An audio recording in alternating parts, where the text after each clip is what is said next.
there, Patriots of the American Republic. Welcome back to our channel. Continuing on with this month's theme of, the tarnishing of Martin Luther King Jr.'s legacy.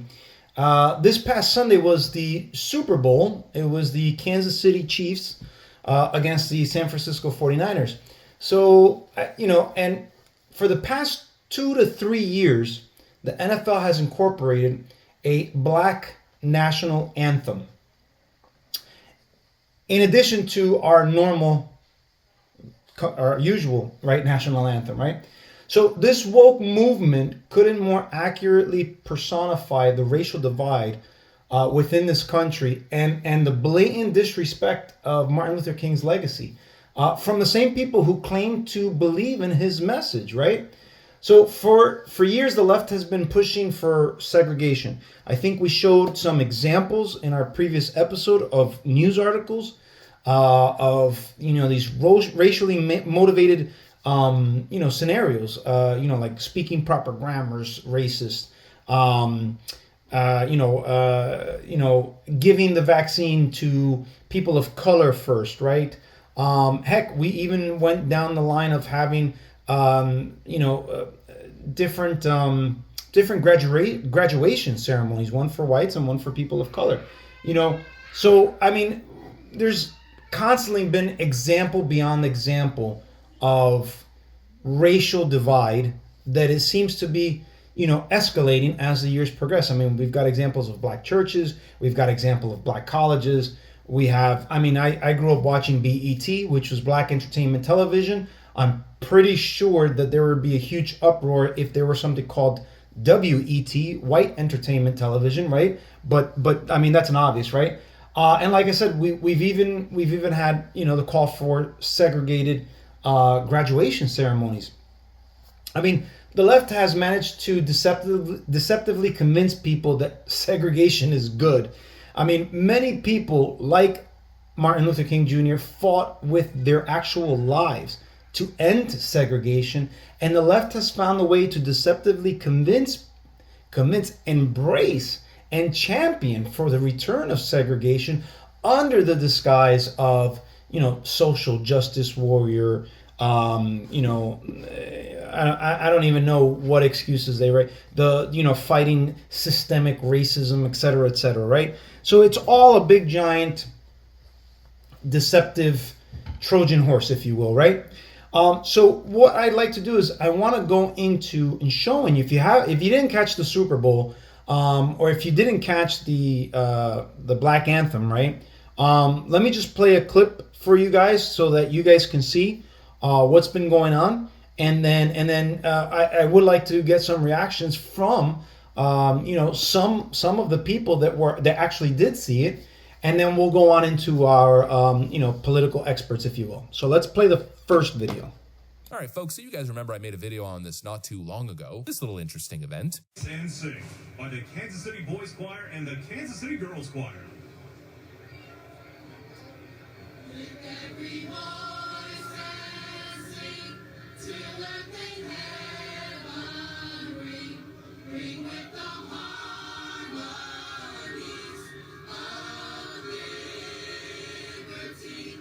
Let our rejoicing rise high as the listening skies. Let it resound loud as the rolling sea. Sing a song full of the faith that the dark past has taught us. Sing a song full of the hope that the present has brought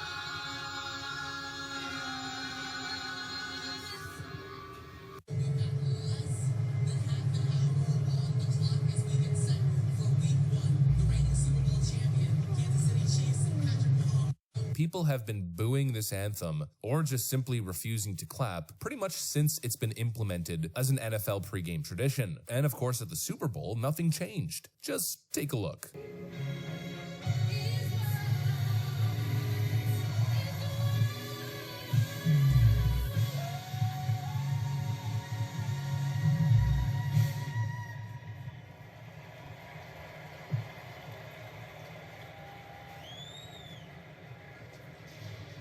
let's call it a lukewarm reception to be as nice as humanly possible. No one is interested in a black national anthem. I can't believe I have to say this every single time, just repeat the talking point, but there's no such thing as a black national anthem or a white national anthem. There's only the national anthem. And look, that's not a racist stance. Ooh, how horrible it is that I said that. No, even black people feel the same way, at least some. In a country where we try to stop racism, instead we choose to have two national anthems, one for black people and one for all the other Americans. America has another unifier. It's national anthem. It's one song that every American knows and can sing under one flag. The U.S. national anthem is not a white national anthem. It's not a black national anthem. It's not a national anthem for any race. It is a national anthem for everyone, regardless of race. And of course, if we look at the polling data, it backs up the claim. Huge backlash against woke NFL, including a black national anthem at the Super Bowl. According to an exclusive Democracy Institute poll of 1,500 likely voters for the Daily Express US, 61% do not support the black national anthem being sung this Sunday, while only 32%, mostly hardcore Democrats, support the move. The same poll showed that 53% now think the NFL is too woke, with 38% disagreeing. So there you have it. So first, let's start out with the first half of the video where it was I think a regular game, and they tried to play that national anthem at the beginning. I did see some folks standing, and so on and so forth. I didn't see a whole lot like the reception that you would normally get for the U.S. national anthem. So I don't know if people are doing it because they genuinely want to support, or if they're afraid if they don't do it, then they're going to be labeled as a racist. Imagine if those people, a lot of them being white, were to take a knee or to sit down. They would be immediately more than likely labeled as racist. As a matter of fact, Carrie Lake did it last year at the Super Bowl. She actually stayed seating. I think that's what we should do, because that's what they're doing for our national anthem. And that's not, and when I say they, I mean leftists, right? Because this is, I mean, even though we're talking about a black national anthem, seriously, it's a leftist mentality, because the right people, I can't even say people at the right. I think normal people, right, don't like that. Normal people, as you saw in that video, there was two people that commented it. I don't know what their political leanings are, but I'll tell you what, if they're normal, if they're centrist, and you pull that out, they're going to be labeled right-wing extremists, right? So it's just absolutely absurd, and I applaud those two individuals for doing that, because it's absolutely right. We have one national anthem. We've always had one national anthem in my lifetime, and to add another for a race is absolutely, it absolutely is racist. So it's very, very sad. But here's let's get into our next video. We've got Osiris from Stuck in the Middle. He's been on our show a couple of times. He's a good friend of the show. Shout out to Osiris. He actually did a stream on Tuesday of this week talking about the Black National Anthem. Now, I do want to say this. He actually mentioned this in our last video. It's a beautiful song, and it more than likely is. And I don't know the words to it. Obviously, I didn't sing it. But to be honest with you, it has no place to be sung as a separate national anthem, right? You called it anything. It's interesting because the song is called "Lift Up Every Voice," yet it's specifically for black people. Is that a bit contradictory? Does that really make sense to anybody, or is there a tilt going on here? There's some type of error going on there, right? Because that doesn't make sense to me. How can you lift up every voice when it's only for black people? So maybe it's just lift up every black voice. Maybe that could be it. And again, that's not, I mean, are we really going backwards in time? Because I thought we were making progress. I mean, I thought in my lifetime growing up in the 80s and 90s, we didn't have this garbage. We really didn't. I've said that so many times, and I continue to feel like I live in a twilight zone. But anyhow, let's get into Osiris's video here. So you go online now. It's not as easy as it used to be. But they played what is known as the Black National Anthem. Everybody knows it as that. It's funny. Some of the Black Imams are kind of acting like it never was. That's kind of weird. I think that's their conscience. I'm like, wait, what? You know that was a Black National Anthem. Stop playing. It's an absolutely beautiful song. There's nothing in it that specifically, nothing in it that even specifically mentions color of skin. Definitely nothing in it about slavery, but it was written in, I think it was the early 1900s. It was definitely after the Emancipation Proclamation, written by all black people.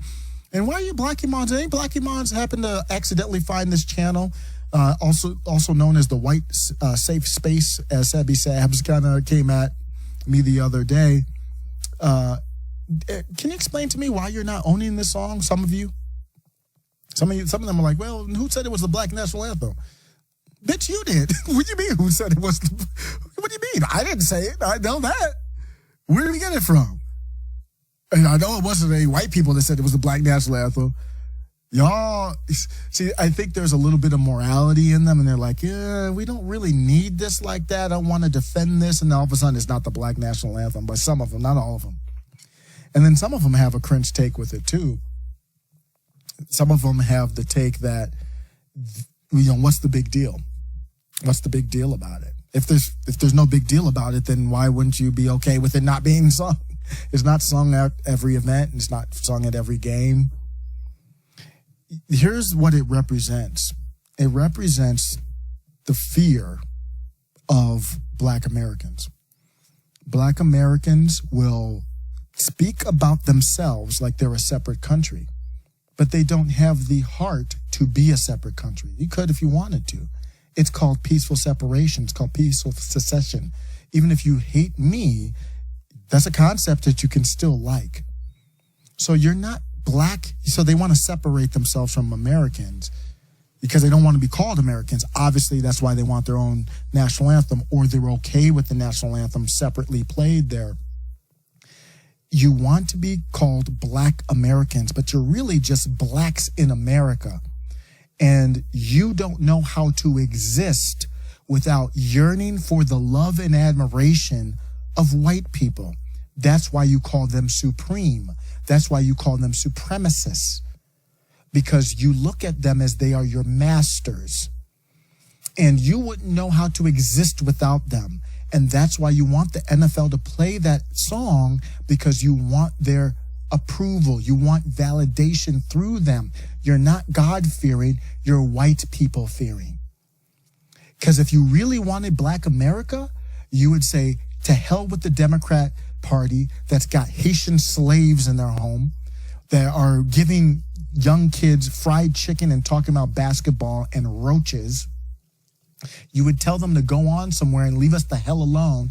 And in fact, we are starting our own Wakanda in America. We're going to turn Georgia into Wakanda. And I would fully support your right to secede and do that. But no, you wouldn't want to do that. You want to be here underneath your slave masters. You've never left. It's genetically built into you. And that's why you want a Black national anthem. That's why you want DEI or diversity, equity, inclusion type of tactics. That's why you like critical race theory, because you feel like it gives you power. And that's all it represents. There's some interesting comments there from our good buddy Osiris. And, two things that I took away from that particular video is that he's got a certain point. And again, this is specifically towards the people on the left, the blacks on the left. Again, blacks on the right, I don't hear the same type of rhetoric. I don't hear the same type of, they sound normal, like a regular person would, right? It's the leftists that sound crazy. I mean, leftists sound crazy no matter what nationality they are. And it doesn't matter if they're Black, doesn't matter if they're Hispanic, doesn't matter if they're Asian, doesn't matter if they're white, doesn't matter if they're Jew, whatever. The left is just insane all down the stripes. But there are two things that stuck out to me from what Osiris said. Number one is that leftist blacks are separate from America, right? They don't see themselves as Americans, and that's very true. That's why you add these extra labels of African American or Hispanic American or Asian American, etc. Right? Listen, we're supposed to be Americans. That's it. That's it. Because now when you add that extra label, now it causes a division. Unless you are actually from Africa and you became a U.S. citizen, then it makes sense to me that you call yourself African American, because you were born over there, right?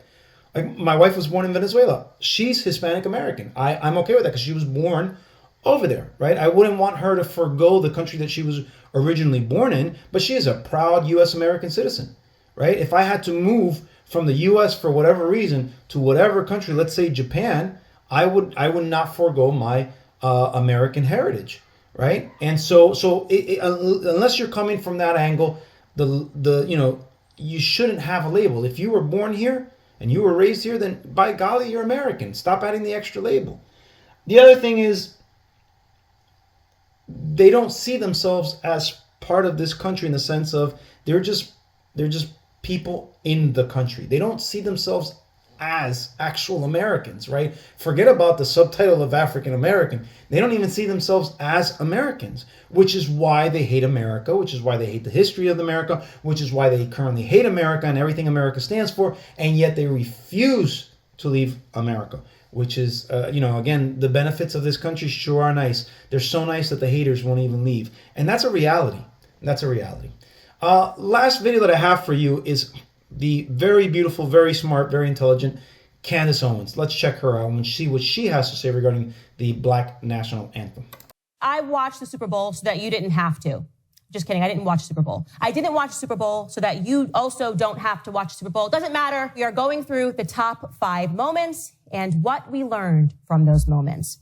First up, number 1, the Black National Anthem. Now, obviously, this has been a very long push from the left, but it turns out that we are bringing segregation back because we now have the Black National Anthem followed by the White National Anthem or the other National Anthem. Pretty soon there'll be an LGBTQ National Anthem. You know how it goes. Anyways, Andra Day was the singer, and I want to be clear, she has a wonderful voice, and here is her singing the National Anthem. Take a listen. Sing a song full of the faith that the dark past has taught us. Did you put your hand on the heart and stand up? Well, you shouldn't have done that if you're a white person, because that was for us. That was for Black people. And you should maybe sit or stand accordingly. I'm not sure what the right thing to do is here. We've been talking about this a lot. But listen, there was a representative, a congressman out of Tennessee, here in the wonderful state of Tennessee, who saw that some white people were not standing for this national anthem. And he took to Twitter to complain about that. He wrote this, Rep. Cohen. Very, very few stood at the Super Bowl for the Lift Every Voice and Sing, the Negro national anthem. Not a pretty picture of the Super Bowl crowd. Yeah. So that's kind of a weird tweet. Not a pretty picture, I would say, of Rep. Steve Cohen himself calling Black people Negroes. And obviously people jumped into his feet and said, did you mean to write Negroes? And he defended himself. He said, that's what it was called years ago, and accordingly, it felt appropriate as it shows its history.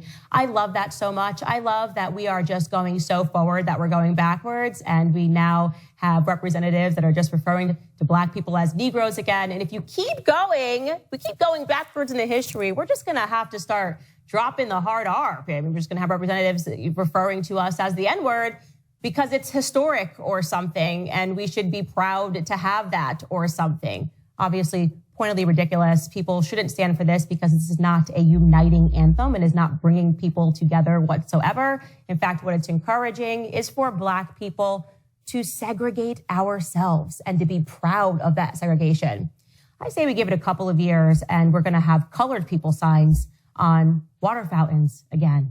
And there you have it. Again, Candace Owens echoes similar things to what Osiris mentioned. She talked about, having, the Black National Anthem. Pretty soon we're going to have an LGBTQ National Anthem and so on and so forth. And I mean, it's very possible based on the clown world that we live in today's society. The other thing she talked about was we're going so far forward that we're actually going backwards.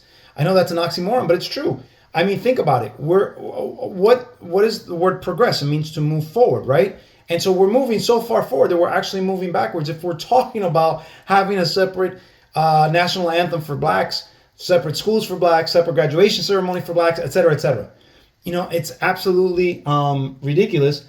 And she mentions, what's next? They're going to start, instead of calling them, the way that representative referred to Blacks as Negroes, she goes, we're going to go so far forward that they're just going to bring back the N-word with the hard R in it. And obviously she's being sarcastic, but the point is there. He defends how he's referring to, the black community, and it's pretty interesting. But obviously, it's not a unifying situation. It's not a unifying song or course of direction or anything of that nature. Anytime you start to separate people based on color and background and so on and so forth, there's nothing united about it. It's very divisive. And I think our country has seen so much division in the last, 20 years since Obama came into play, that honestly, I'm quite sick of it. It's very sad to see my country so divided. We're supposed to be the United States of America, and really, it has not felt in the past 2 decades. It has not felt very united, to be quite honest with you. And then she talks about segregation. Now, what's interesting is that we got another video. I think I said this would be the last one, but I actually have one more video from Osiris, because to again quote Candace Owens, we're going so far forward that we're going backwards. I want to show you this video from Osiris that he took, and I want you to see how backwards things are looking and how deceptively they're being portrayed. Let's go into that. Let's take a look. How are they doing with immigration out there? Let's take a check in Massachusetts. How are they doing with immigration? There's a lot of people. It's obviously not a border state.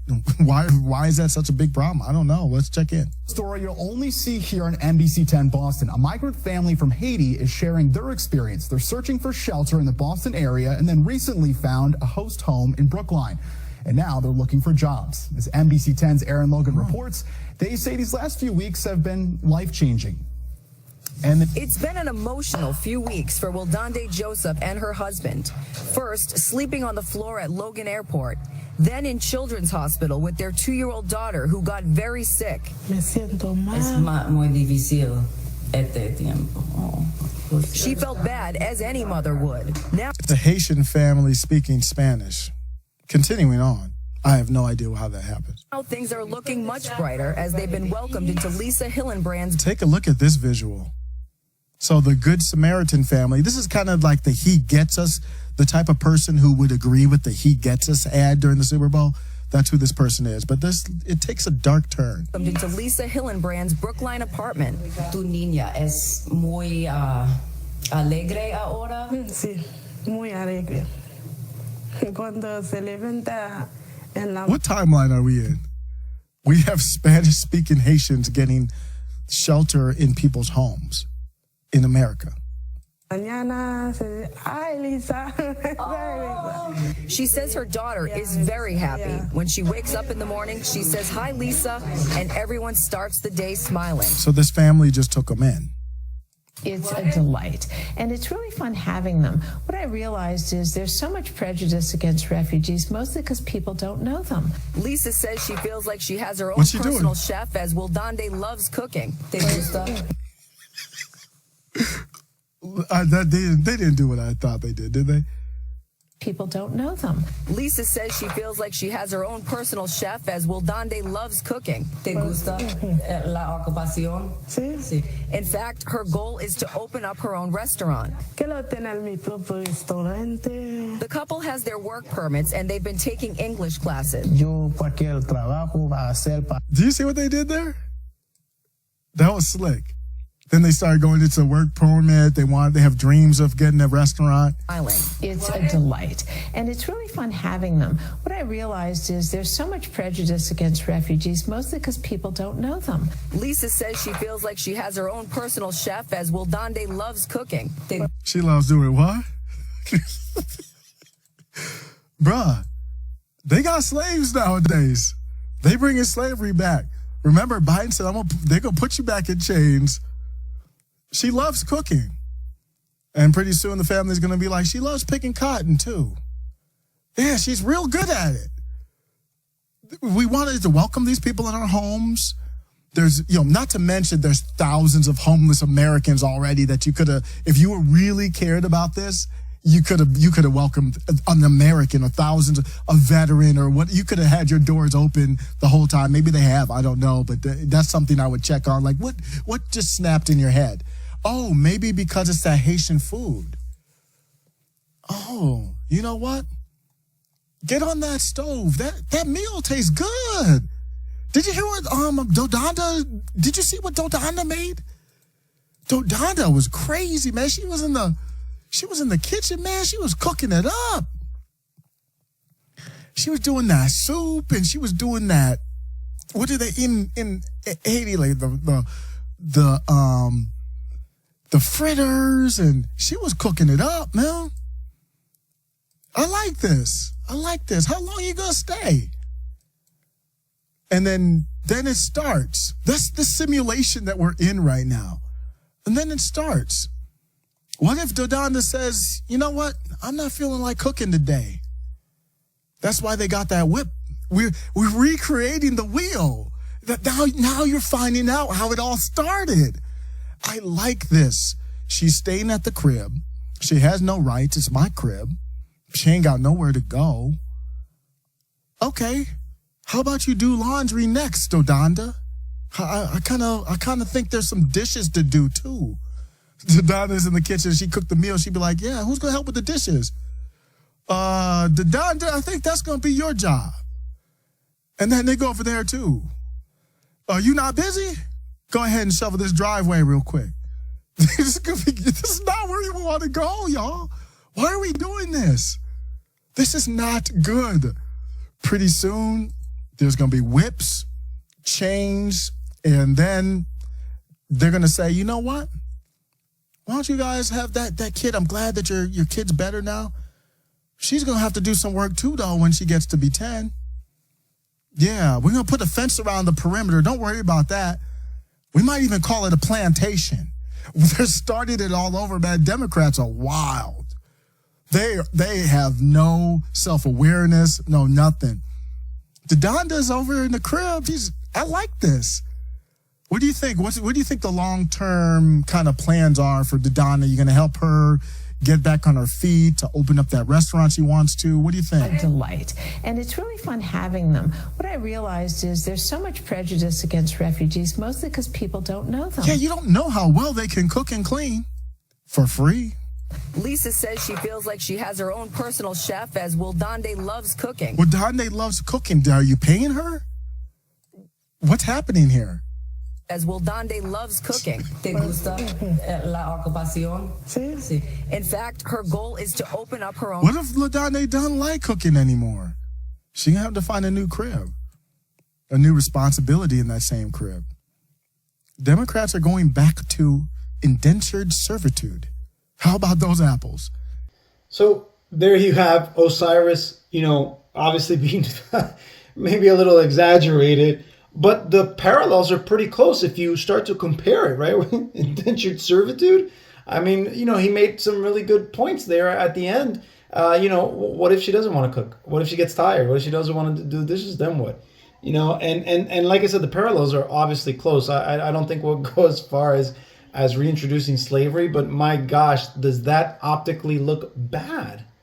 That looks so bad. And to his point, he said, they lack self-awareness, and Democrats absolutely do. I have a question regarding this. Why is she speaking Spanish? It's not her native language. I know, because I am Hispanic, and though English is my primary language, I speak Spanish just fine. And I can tell when somebody, it's not their native or natural language. Like my children don't they have a very, very heavy American accent. So when they speak Spanish, it doesn't sound natural. I have a slight one, but I had my wife check out the video and to confirm. And she's like, yeah, Spanish is not their natural language. You could tell if you spoke Spanish, right? So that's a little off. Like, why is she not speaking, whatever, language? I don't know. Haitians speak, I don't know, English. It's a mix of English. Is it broken English? Is it patois? There's, all the different types, but Spanish is a head scratcher. The only thing I can think of is that maybe this family, because Dominican Republic has a lot of issues with illegal immigration as well. Haitians that cross over to DR illegally. So maybe that family lived there for some time and then they came over here. I don't know. That's the only thing that logically makes sense. But going back to the optics of this. So this lady is this other lady's personal chef. She feels like she has a personal chef, is what the thing said. Again, optically it doesn't look good, and to Osiris's point, they have no self-awareness whatsoever. So amazing. I guarantee you that I know, first of all, it was MSNBC, so you know it's leftist, so you know that's a Democrat that just brought in those people. If that were a Republican, they would be painting that Republican as white supremacists. You see, these are the MAGAs and so on and so forth, et cetera, et cetera. It's okay when Democrats do stuff, and we already know that based on stuff that's going on, in today's society, right? If you're a Democrat, you can get away with stuff. If you're a Republican, then you are a white supremacist. So anyhow, my final thoughts, it's both fascinating and odd the times that we live in. Why do I say fascinating? Because I told you if I told you that the sun was black, no one would actually believe me. But based on the times that we live in, people say that, up is down and down is up. And there are people that actually do believe it. People that pretend not to be racist say and do some of the most racist things that I've ever heard. And we can actually unmask that hypocrisy, right? We can actually unmask it, because if you take what they say and you reverse the races, if someone from the left says that is racist, then it's pretty much going to be racist all around, right? Let's say somebody calls for white-only graduation ceremonies, they'd be deemed a racist. But if you call for either Hispanic or black, graduation ceremonies, then that's perfectly acceptable, right? There's no racism there, right? So you could see the hypocrisy, right, when we switch up the races. So to be very sincere, though, Marxism has been given an open invitation in this country. It's very obvious to anybody who's paying attention. Though Marxism, or the origin of Marxism, is made to separate people by class, in our country we have a lot more tentacles to divide us, right? So Marxism is just octopus at this point, right? The left is constantly dividing us, not just by class, but you can include gender, you can include race, you can include religion, and heck, you can even include, body weight. We've got them promoting how obesity is cool, and if you're into working out, then you're a white supremacist, and so on and so forth. It's pretty stupid if you ask me. But as Osiris mentioned in a previous episode, the American flag is for every American, just like the national anthem is for every American. Like that gentleman said in the video, it's irrespective of your skin color, your background, whatever the case may be. If you're an American, that is for you, right? It's part of your history. The Black National Anthem does not represent everyone. It divides based on skin color. Again, just the way that those two individuals pointed out. Though I'm not ignorant enough to give into identity politics, I would like to address the Hispanic community, the leftist Hispanic community, that seems to support all of this type of identity politics and racial divide and so on and so forth. Where's your national anthem? Do Hispanic get a national anthem? We don't. I don't want one. I'm just saying it for the Hispanic left that really seems to support groups like BLM and support this type of stuff. Where's your national anthem? Do you want one? I'm learning diversity is not our strength. It should be unity. Somebody said that, I heard that not too long ago. Unity is our strength. And we can only truly unite under one flag, under one nation, and under one God. So guys, that's what I have for you today in this video. Thanks for joining in. Until next time, thank you so much. God bless. God bless America. I'll see you guys next time.